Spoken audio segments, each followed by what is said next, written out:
बिबट्याचा घरात घुसण्याचा प्रयत्न, लहान मुलांनी दरवाजा बंद करून वाचवला जीव. अहिल्यानगर जिल्ह्यासह नाशिक आणि पुणे परिसरात बिबट्यांच्या हल्ल्यांनी नागरिकांमध्ये भीतीचे वातावरण निर्माण झाले आहे. जुन्नर तालुक्यात गुरुवारी सकाळी घडलेला प्रसंग तर अंगावर शहारे आणणार आहे. घराजवळ आलेल्या बिबट्याने थेट घरात घुसण्याचा प्रयत्न करत 2-3 वेळा डरकाळ्या फोडल्या. घरातील लहान मुलांनी तत्काळ दरवाजा बंद करून स्वतःचा जीव वाचवला. संपूर्ण प्रसंग मोबाईलमध्ये कैद झाल्याने हा व्हिडिओ सोशल मीडियावर सर्वत्र चर्चेत आला आहे.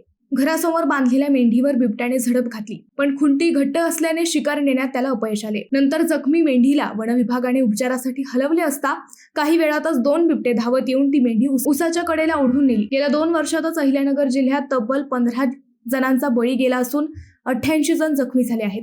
नाशिक जिल्ह्यात याच कालावधीत 9 मृत्यूंची नोंद झाली आहे. वनविभागाच्या प्रयत्नानंतरही या हल्ल्यांवर नियंत्रण येत नाही.